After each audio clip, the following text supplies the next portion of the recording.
जोगी जी नींद न आवे, जोगी जी वाह जोगी जी। So happy Holi guys. खैर हमारी होली तो यही हॉस्टल के चक्करों में और इंटरनल्स में घूम गई है, लेकिन आपके लिए हैप्पी होली। सो आप अगर चैनल पे नए हो तो आपको बता दूं कि ये चैनल्स पे व्लॉग्स डलते हैं। ऐसी प्रकार की वीडियोस नहीं आई थी, नहीं आएगी, दोनों में से कुछ नहीं होगा। ये एक फर्स्ट एंड लास्ट वीडियो रहेगी, क्योंकि ये वीडियो की हमें बहुत तीव्र इच्छा थी। इच्छा थी तो करनी पड़ेगी पूरी, बस उसी के लिए था, सिंपल सी बात है। बट मैं थोड़े दिन पहले गया था NIT में, वर्कशॉप थी मेरी, तो बस उसी का एक्सपीरियंस शेयर करेंगे आपको और मज़ा आएगा आपको देखना कि क्यों हमें वर्कशॉप या इवेंट्स जो रहते हैं हमारी फील्ड के, चाहे आप कोई भी फील्ड के हो, तो क्यों ज़रूरी होते हैं, वही यहाँ पे वीडियो में बताऊँगा। थोड़ा सा सीरियस रहूँगा तो फिर ट्राई करेंगे थोड़ा सीरियस रहने की, क्योंकि नहीं रह पाता मैं ज़्यादा सीरियस।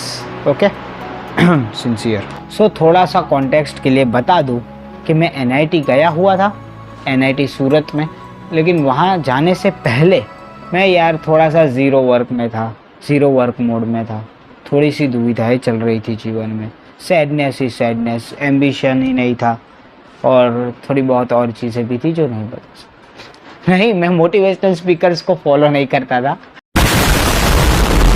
ये तो ऐसे ही स्टोरी डाल दी मसाले के लिए, वैसा कुछ नहीं था। बट हाँ, थोड़ा बहुत चल रहा था अप एंड डाउन। स्टडी और वर्क जो था मेरा वो ऑन द ट्रैक था, लेकिन उसके अलावा वाली चीज़ें थोड़ी अप एंड डाउन चल रही थी, और बस वही माइंड गेम्स चलती रहती थी। लेकिन फिर NIT जाने से थोड़ा अच्छा लगा, रिलीफ मिला, तो मैंने सोचा क्यों ना आप लोग के साथ शेयर किया जाए, शेयर। सो फिर करते हैं शेयर। सो मैं फिर खुद को घसीटते हुए NIT ले जाता हूँ, क्योंकि मुझे बिल्कुल जाने का मन ही नहीं था, लेकिन फिर क्या करें, इंडिया है, चलता है। ऐसा कुछ नहीं था, 1100 रुपये भरे थे, जाना तो पड़ेगा, अभी एक बार रजिस्टर कर दिया तो। फिर तो थी हमारी 16 और 17 को NIT। मैंने 15 को कॉलेज अटेंड की, और फिर शाम को 6 बजे की ट्रेन पकड़ के मेरे होम टाउन चला गया, जो था नवसारी। बस वहीं नवसारी में 12:30 बजे पहुँचा। जब घर पे पहुँचा, खाना पीना खाया, सो गया। फिर दूसरे ही दिन सुबह जल्दी से निकल गए हम लोग, 1.5 घंटा का रास्ता नाप के NIT पहुँचे, वर्कशॉप अटेंड की, वापस 9 बजे घर को। फिर दूसरे दिन 17 को यही टाइम टेबल रिपीट हुआ, और वापस 18 को सुबह 5 बजे की ट्रेन पकड़ के मैं आ गया अहमदाबाद, क्योंकि यहाँ पे भी कॉलेज फेस्ट थी, तो वहीं का सारा कामकाज करना था। तो ये पूरा द हेक्टिक शेड्यूल ने मुझे बना दिया एकदम एक्टिव पर्सन। हाँ सच में, पूरी बॉडी में एक्टिवनेस आ गई थी, जो कि कमी थी उसकी लास्ट एक वीक में, क्योंकि लास्ट एक वीक बहुत हार्ड गया था। लेकिन फिर उसके बाद ये सारा एक्सपीरियंस करके एकदम मज़ा गया। वो क्या बोलते हैं गुड्डू भैया, बवाल चीज़ है बे, सारा सिस्टम मिल जाता है। अब आते हैं बेनिफिट्स पे, जो कि मैंने डिवाइड किया है 2 पार्ट में। एक है प्रैक्टिकल और पर्क बेस्ड बेनिफिट, और दूसरे है साइकोलॉजिकल बेनिफिट। ये मैंने बहुत डीपली सोचा है। वाह भाई, एकदम प्रोफेसर वाली फीलिंग आ रही है। तो पहले बात करते हैं practical and perk based benefits की, जिसमें पहला नंबर आता है सर्टिफिकेट्स का। जी हाँ, जिसके लिए हम सभी लोग की भेजा मारी चलती है, पॉइंट्स नहीं बन रहे, एक्टिविटी पॉइंट्स बनाने के लिए सर्टिफिकेट जमा करो, रेज्यूमे अच्छी करो, जिससे आपका रिक्रूटर तो इम्प्रेस हो जाएगा, लेकिन आपकी क्रश इम्प्रेस नहीं होगी। उसके लिए आपको खरीदनी पड़ेगी KTM। आधी रात को आप यही लेम जोक सुनोगे। फिर आते हैं इन्फॉर्मेशन पे। वहाँ पे जाओगे, आपको जो भी इवेंट या वर्कशॉप में आपकी फील्ड की जाओगे, वहाँ पे आपको तगड़ी इन्फॉर्मेशन मिलेगी। टेक्निकल इन्फॉर्मेशन हो गई, नॉन टेक्निकल इन्फॉर्मेशन हो गई, जो आपके फील्ड में आपको आगे बढ़ाने में काम लगेगी। गया है भगवत गीता में, जिसमें से एक पिलर है कि हमें कंटिन्यूसली नॉलेज गेन करना चाहिए, कोई भी एज हो, तो वो एक चीज़ होगी।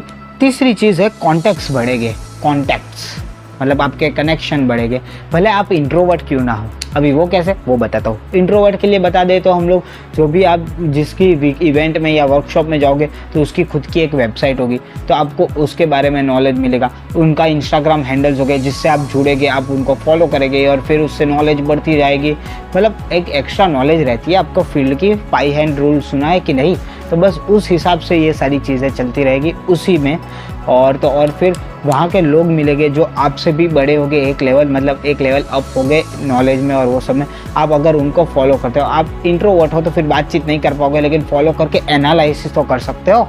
एनालाइज कर सकते हो, एनालिसिस नहीं, एनालिसिस भी कर सकते हो। So now let's talk about psychological types of benefits, जो कि है मेरी सबसे ज़्यादा फेवरेट वाली बेनिफिट, समझे, क्योंकि उसी के लिए तो मैं ये वर्कशॉप में गया था, जिससे मुझे पता चला कि कौन से बेनिफिट्स और भी हो सकते हैं, क्योंकि मेनली मुझे तो ये वर्कशॉप से खुद को डिस्ट्रैक्ट करना था। इसमें पहला तो आ जाता है एनवायरनमेंट। एनवायरनमेंट मतलब क्या, फूलों की दुनिया नहीं यार, एनवायरनमेंट मतलब आप वहाँ जाओगे, एनवायरनमेंट में आओगे, आप एक वाइब सेट हो जाएगी।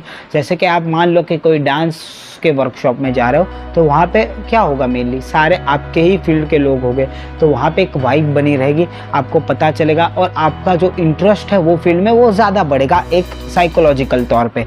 तो अगर आपको कोई भी फील्ड में, जो आपकी फील्ड में से आपका इंटरेस्ट जा रहा है, तो ऐसे वर्कशॉप और इवेंट अटेंड करने से वहाँ पे इंटरेस्ट वापस गेन हो सकता है। तो सिंपल सी चीज़ है, वो आपका एनवायरनमेंट आप पे इम्पैक्ट ज़रूर करेगा और वही इम्पैक्ट से आप अपनी फील्ड में ग्रो करोगे। सिंपल सा है यार, कहाँ रॉकेट।